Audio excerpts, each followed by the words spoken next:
Hi, this is Dave. Anyone who knows me knows I love to perform, whether it's writing, acting, public speaking, or reading aloud. In the past year, I have fallen in love with an open-world game called Outer Wilds, a game very much driven by dialogue. However, the game has no voice actors, and all the dialogue must be read by the player. I feel that the rich dialogue in this brilliantly written game deserves to be done justice. So in this series of videos, I will be reading the dialogue aloud as I play through different portions of the game. That being the case, there are major spoilers for Outer Wilds here, so if you haven't played the game yet and think you may want to, don't watch these videos. Otherwise, I hope you enjoy. Now, a few notes about the program, as musical commentators say before the start of a grand opera. In Outer Wilds, you play as a young neophyte astronaut in the space program of a race of alien beings called the Hearthians, after their rural home planet, which they call Timber Hearth. Biologically, the Hearthians are hairless, four-eyed, six-fingered, pointy-eared hermaphrodites, preferred pronouns they, their, them. But culturally, they are basically a race of lumberjacks who have recently developed space travel. In the game, you are exploring their solar system, which is kind of a miniature version of a realistic solar system. Namely, all the planets are only a few kilometers in diameter, and yet behave like full-sized planets in our own solar system. Also, the planets are quite close to each other, so they loom in each other's skies, as we can see as we open our eyes to start the game. This reminds me of dreams I used to have as a child about planets like Jupiter and Saturn looming in Earth's skies as if they were very close. Also, the planets move very fast here, that you can visibly see them crawling across the sky, and they rotate very fast. Timber Hearth's solar day, from sunrise to sunrise, is about 7 minutes. So, both space and time exist on a much smaller scale in this universe. I think it's to make exploration in this world more manageable. Another big way this universe differs from the real one is that sound travels through space, and this is a very important plot point. Although they are referred to as signals throughout the game, but functionally they act like sounds, and allow such things as for our fellow Hearthian astronauts to play musical instruments in space.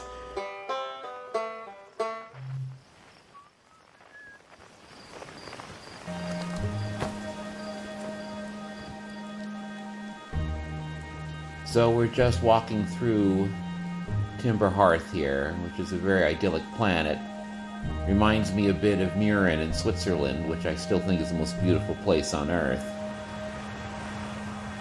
You can see how big the sun looks in the sky.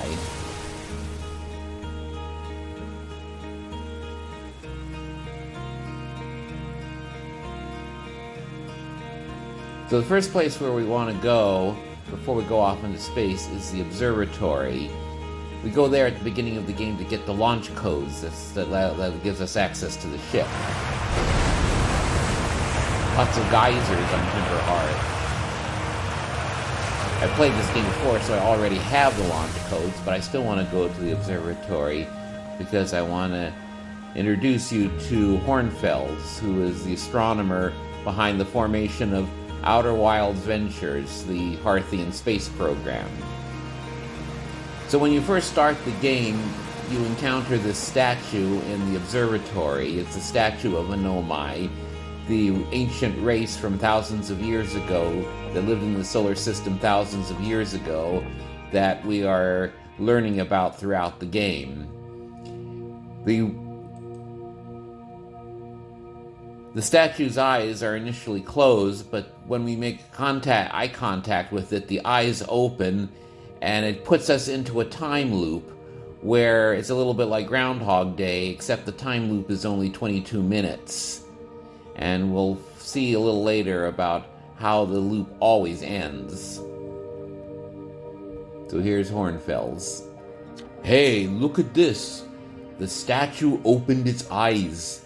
Bet you wish you'd seen that happen, huh? Me too. I find it interesting that they have Hornfels in a turtleneck and blazer, So I can't help wondering if they deliberately meant him to be the Hearthian Carl Sagan. I'm not even a little closer to understanding what's going on with this statue. Was there something you needed?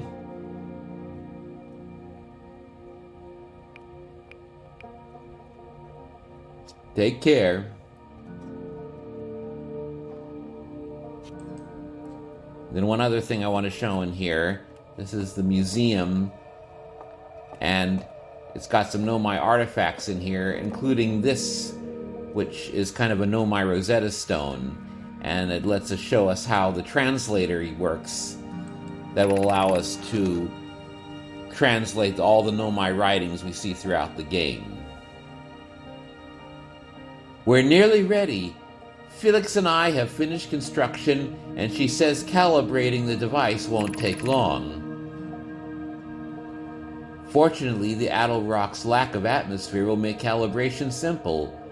After all this time, I'm thrilled to finally resume our search. So you can see how Nomai writing kind of branches out from each other, and it's often non-linear with branches among branches among branches. So now we'll board onto the ship and start our travels.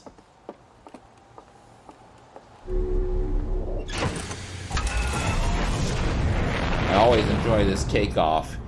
Reminds me of the old Mission to Mars ride at Disneyland, watching the Earth recede as you launch into space. So our first stop will be the Addle Rock, Timber Hearth's tiny little moon.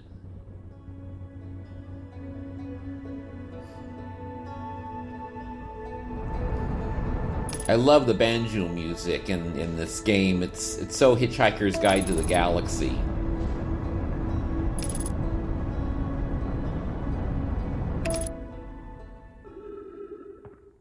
So there's Timber Hearth at the right in the moon sky.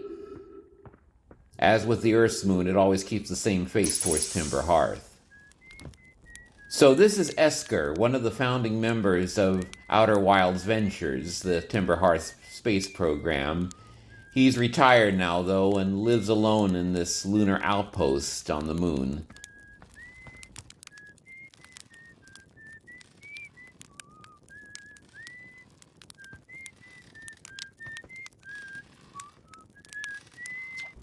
Hey, it's you. Good ground control didn't tell me you were launching. Long time no see. Actually, I guess it's been a long time since I've seen anyone. The Lunar Outpost saw some traffic back when our ships were less sophisticated and needed more frequent repairs. Nowadays, it's mostly used to keep a set of eyes on things. Sometimes Turk comes by to say hi, but Gabbro is Gabbro. And you know how Ryback feels about unnecessary space flights. Don't go. Is there anything else you wanted to ask? Seems lonely up here. A little. I'm in touch with ground control, Hornfells and Gosson mostly, and they radio up the chat now and then. And when ground control forgets I'm up here, and they usually do, I launch my little scout at the village. They forget about you? I don't blame them. For one, I don't check in as often as the other travelers, since I'm always in one place. And it's not so bad up here, really. At least it's peaceful and quiet. You don't always get that in our solar system, let alone in our village. Was that you whistling? Probably, or actually, definitely. The other travelers carry instruments, so they don't bother whistling. You can pick up their music with a signal scope, you know. Best spot for that is the North Pole. Great reception. The North Pole is marked on your red on your mini-map, but the Addle Rock is a pretty small moon, really. Just go north, you can't miss it.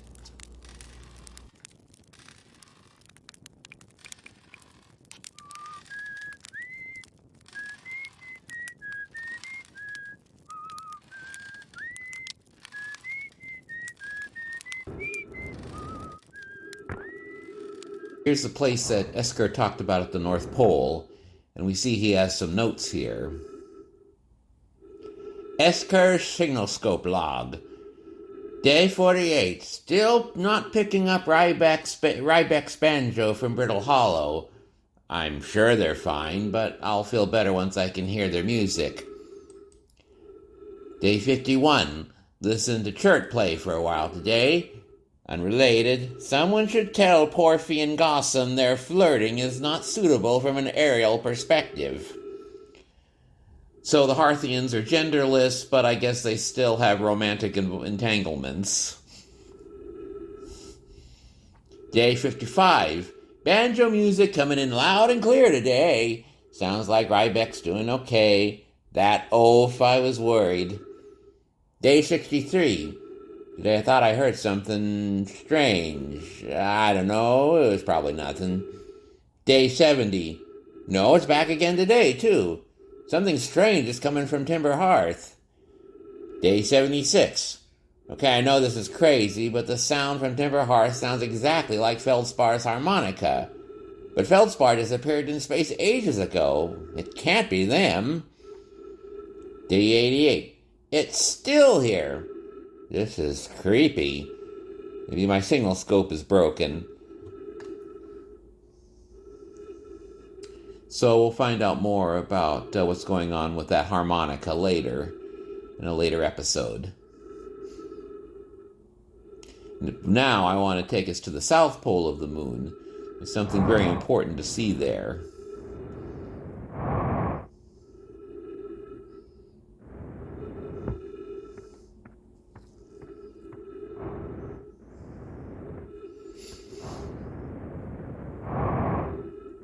Ooh, gotta be a little careful with our jetpack on some of these tiny objects, sir. If we're not careful, we can launch ourselves off the planet altogether. So this is a Nomai ruin. It's in fact something they referred to as an eye signal locator. I'll activate it and show it what it does. All Nomai technology is activated by these little orbs, or is controlled by these little orbs. So it's supposed to find something, but it keeps rotating around back and forth like crazy without ever doing anything really. So I think we're going to have to go downstairs to learn more.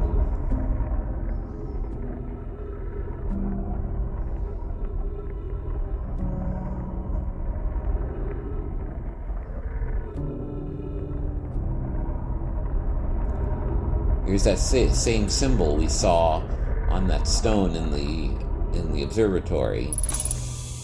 I should mention that whenever we come near trees, and there's a lot of them throughout the solar system, our oxygen tank gets replenished. Kind of handy.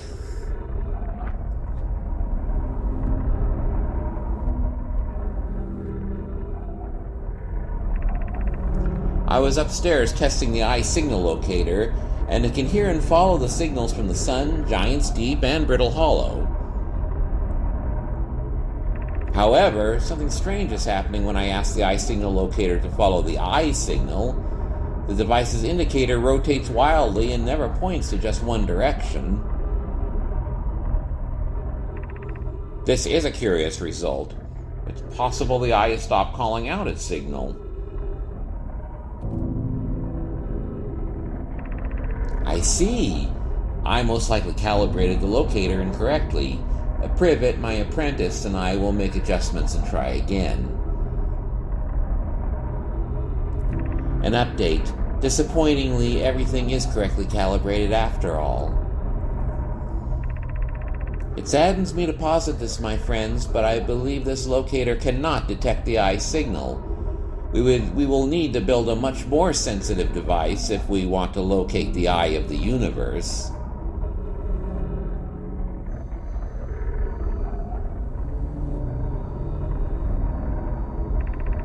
Then we will build it. Don't lose hope, Cassava.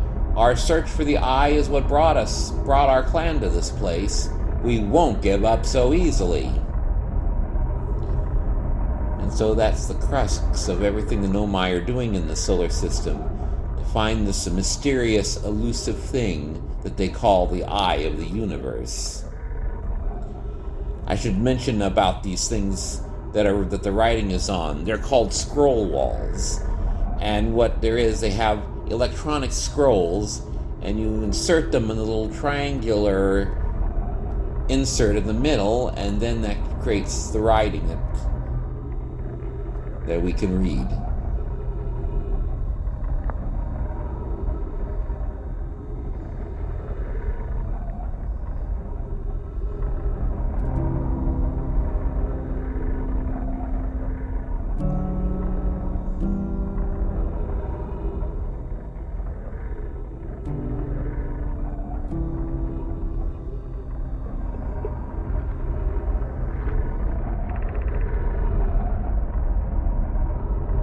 Where should this new, more sophisticated eye locator be built? It may need to be larger than this signal locator is. The southern glacier on Brittle Hollow has ample available space. I could construct a new building to house this proposed locator. Yes, let's build there. I imagine our young friend Kanoi would enjoy that immensely. He's always held a great interest in the eye, especially for a child born so long after the crash.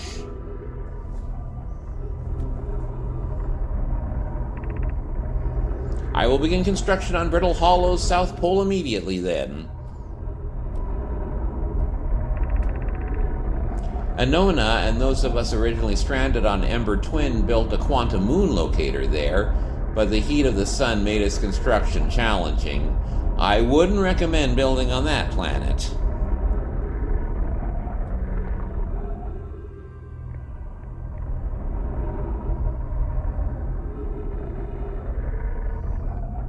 And Ember Twin is actually where we'll go in the next episode, and we'll look at, among other things, the the quantum moon locator, which is also important.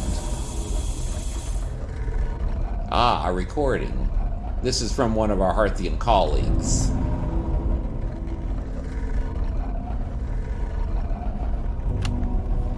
Okay, wow. I've seen this ruin in other travelers' pictures, but seeing it for myself, it's really old, isn't it? But wow, this is the coolest day of my life. Okay, time for some official notes. So this is some kind of Nomai locator. It can point out different planets, which is incredibly cool, by the way. But from what little I can understand of the writing here, I think it was built to try to find something specific. I'm not sure. I also was able to translate something about the South Pole of Brittle Hollow, so I'll fly there and see if I can learn more. Yep, just gonna get back in the old ship and take off. Totally safe. Mostly safe. No stars above. Poor Rybeck. If the Outer Wilds Ventures space program was Oz, I'm afraid Rybeck would be the cowardly lion.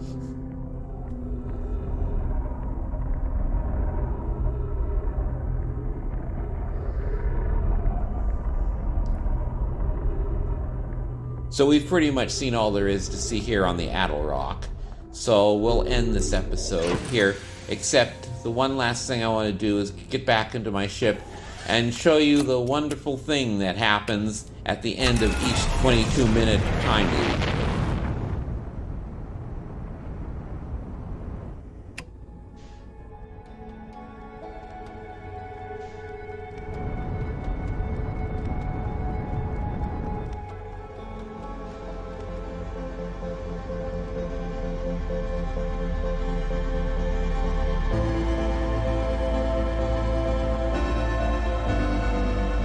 As you can see, the sun does change quite dramatically over the course of the 22 minutes, going from a normal yellow star like the sun into being red and swollen.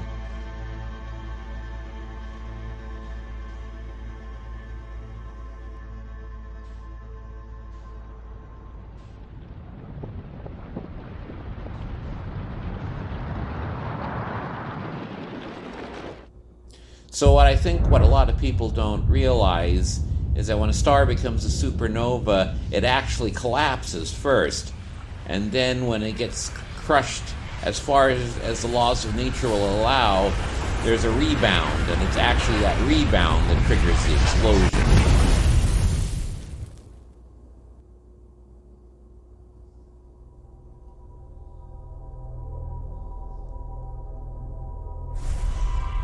And so that's the end of this 22-minute cycle, and now some mysterious Nomai technology that we have yet to uncover sends our memories back in time 22 by 22 minutes. And so that we wake up in the same place that we were at the beginning, except that we have memories of what came before in the previous loop, which accumulating knowledge will aid us in our continuing search for answers to the mysteries of the Nomai. So that concludes this episode today. I hope you enjoyed it, and I look forward to seeing you in the next episode.